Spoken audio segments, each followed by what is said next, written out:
Pangsanlibutang ulat. Ginagawa ng Diyos ang kanyang bahagi.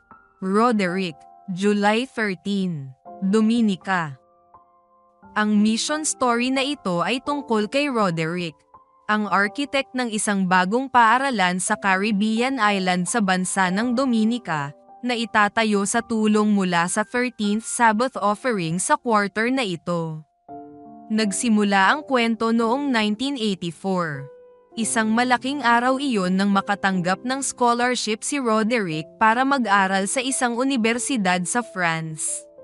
Nag-impake siya at pagkatapos ay nagpaalam sa kanyang nag-iisang ina at dalawang kapatid na lalaki. Tapos siya ay lumipad patungo sa kabilang panig ng mundo mula sa kanyang tahanan sa Caribbean island sa bansa ng Dominica.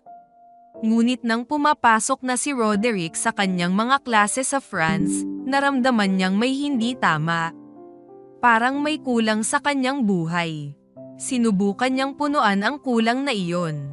Nagpunta siya sa simbahan ng sumunod na linggo. Ngunit hindi siya nasiyahan. Nang sumunod na linggo ay muli siyang bumalik sa simbahan, ngunit hindi pa rin siya nasiyahan. Ang sitwasyong ito ay humipo sa kanyang puso. Kahit na tinuruan siya ng kanyang ina na sumamba kapag araw ng linggo, nakumbinsi siya sa kanyang puso na ang tunay na pagsamba ay araw ng Sabado. Bago pa man siya napunta ng France ay mahilig na siyang magbasa ng Biblia. Ngunit, hindi siya nagbabasa ng Biblia para makilala ang Diyos, kundi para makipagdebate lamang sa kanyang mga kaibigan. Sa kanyang pagbabasa, nalaman niyang ibinukod ng Diyos ang ikapitong araw bilang Sabbath. Ngunit hindi siya kailanman kumilos ayon sa kaalamang iyon. Ngayon, sa France, nag-isip si Roderick kung makakatagpo ba siya ng sinumang nangingilin ng ikapitong araw na Sabbath. Naalala niya na ang mga Seventh-day Adventist ay nag-iingat ng Sabbath sa Dominica, at tinanong niya ang kanyang mga kaklase kung may mga Adventist din na nakatira sa France. Ipinakilala siya ng isang kaklase sa isang Adventist mula sa Dominica, at nagsimulang magsimba si Roderick kasama ang lalaki. Isang buwan pa lang ang lumipas mula nang dumating si Roderick sa France. Hindi sinabi ni Roderick sa kanyang ina o mga kapatid na nagsisimba siya sa Seventh-day Adventist. Ngunit iniisip niya kung ano ang iisipin ng mga ito. Magagalit kaya ang kanyang ina? Hindi kaya mababawasan ang pagtingin ng dalawa niyang kapatid sa kanya? Hindi nagtagal, 2 buwan pagkatapos niyang magsimulang sumamba sa Sabbath, isang sulat ang dumating sa koreo mula sa kanyang ina. Binasa ni Roderick ang sulat ng kanyang nanay at nalaman niya na ang kanyang ina at 2 kapatid ay tumatanggap ng Bible study doon sa kanilang lugar sa Dominica. Hindi makapaniwala si Roderick sa kanyang nabasa.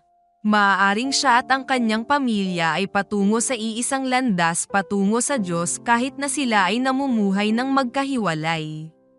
Sumulat din siya pabalik sa kanyang ina. Ako din ay nagsisimba sa Seventh-day Adventist dito sa France tuwing Sabbath.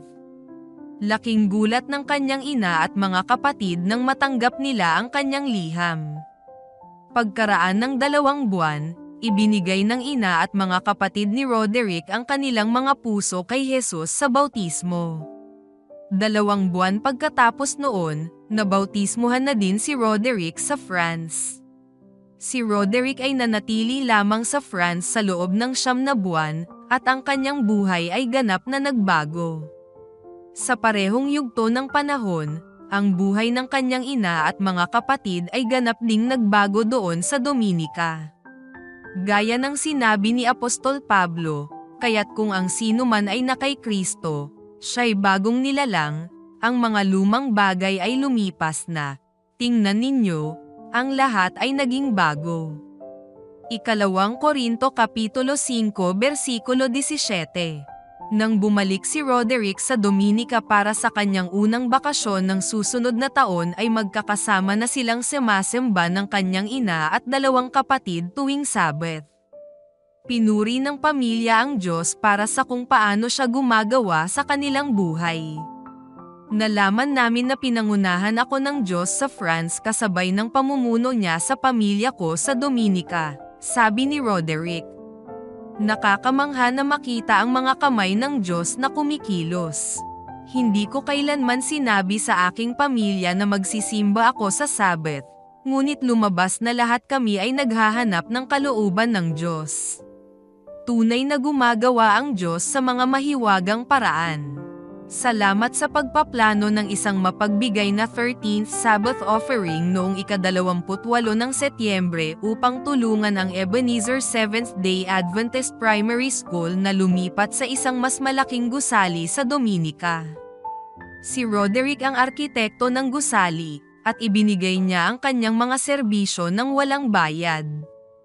Inaasahan niyang makita kung papaano pagpapalain ng Diyos ang proyekto.